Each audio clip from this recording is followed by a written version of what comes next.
प्यारे बच्चों, सुप्रभात। मेरी कक्षा में आपका स्वागत है।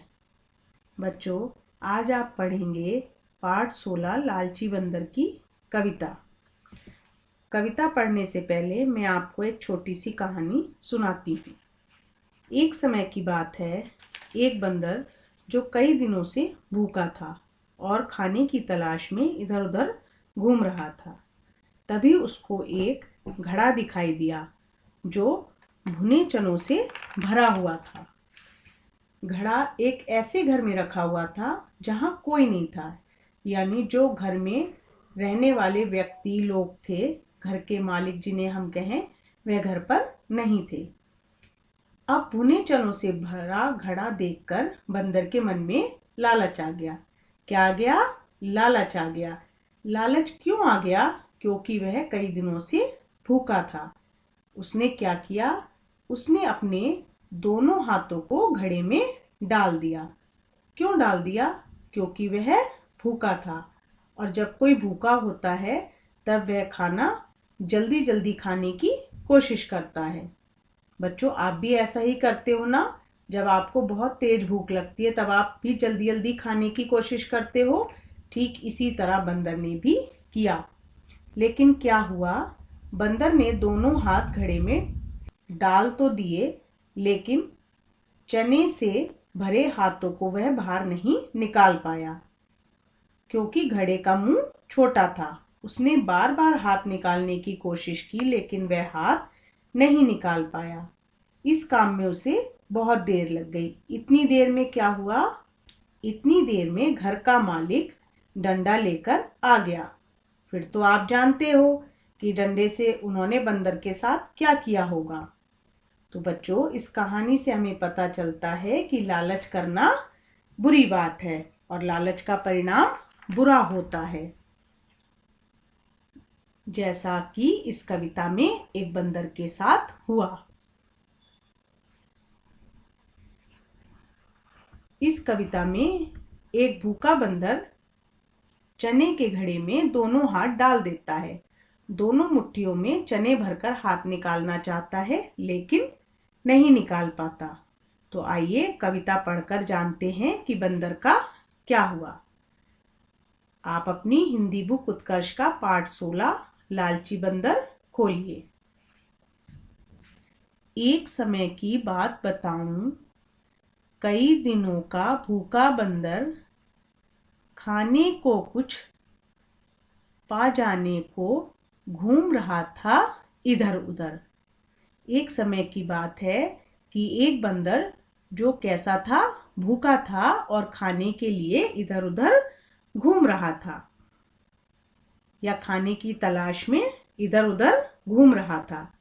बताइए, बंदर क्यों घूम रहा था? क्योंकि बंदर भूखा था। भूखा बंदर क्या कर रहा था? भूखा बंदर इधर उधर कुछ खाने को ढूंढ रहा था। दिया दिखाई उसको सूने घर में रखा एक घड़ा, और घड़ा भी भुने हुए कुरमुरे चनों से भरा पड़ा। उसको क्या दिखाई दिया? उसको एक घड़ा दिखाई दिया। कहाँ दिखाई दिया? एक घर में। और घड़े में क्या रखा हुआ था? घड़े में भुने हुए चने रखे थे। दोनों हाथ साथ बंदर ने फौरन दिए घड़े में डाल। चने भरी मुट्ठियों को वह लेकिन पाया नहीं निकाल। दोनों हाथ बंदर ने क्या किया? दोनों हाथ बंदर ने एक साथ घड़े में डाल दिए, लेकिन क्या हुआ कि दोनों हाथ तो उसने घड़े में डाल दिए, लेकिन जब उसने चनों से अपनी मुट्ठियां भर ली तो वह उसको वापस नहीं निकाल पाया। मुट्ठियों को मतलब हाथ की जो मुट्ठियां थीं वो चनों से तो भर गई, लेकिन वह हाथ वापस नहीं निकाल पाया। बंदर ने क्या किया? बंदर ने अपने दोनों हाथ चने निकालने के लिए घड़े में डाल दिए। उसने ऐसा क्यों किया? क्योंकि वह कई दिनों से भूखा था और उसको भुने चने देखकर उसके मन में लालच आ गया था। इसलिए उसने अपने दोनों हाथ घड़े में डाल दिए। घड़ा बहुत छोटे मुंह का था, हाथ निकल ना पाता था, और लालची बंदर मल से चना न छोड़ा जाता था। अब क्या हुआ कि घड़े का मुंह जो था वो छोटा था। जब उसने दोनों हाथ डाल दिए तो वो हाथ फंस गए ना, मुंह छोटा होने के कारण। और बंदर भूखा था और मन में उसके लालच भी आ रहा था, इसलिए वो क्या कर रहा था, चने छोड़ नहीं रहा था।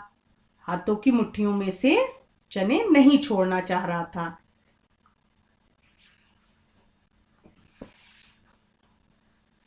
अच्छा बच्चों, यह बताओ, बंदर चने से भरी मुट्ठियों घड़े से क्यों नहीं निकाल पाया? बंदर चने से भरी मुट्ठियों को घड़े से इसलिए नहीं निकाल पाया क्योंकि घड़े का मुंह छोटा था। फिर कोशिश करते करते बहुत लग गई उसको देर, बस आप पहुंचे डंडा लेकर घर के मालिक राम सुमेर। बार बार कोशिश करने के कारण उसको इस काम में बहुत देर लग गई। इतनी देर में क्या हुआ, इतनी देर में घर का मालिक, जिनका नाम राम सुमेर था, डंडा लेकर आ गए। जैसा कि मैंने आपको बताया कि जब मालिक डंडा लेकर आ गए तब क्या हुआ होगा, है ना। अच्छा बच्चों, यह बताओ कि बंदर घड़े में एक हाथ डालता तो क्या होता? यदि बंदर घड़े में एक हाथ डालता तो चने आराम से निकाल कर खा लेता और अपनी भूख मिटा लेता। बच्चों, अब आप इस कविता को ध्यान पूर्वक पढ़ेंगे और कविता में आए कठिन शब्दों को याद करके अपनी नोटबुक में भी लिखेंगे। धन्यवाद। शुभ दिन।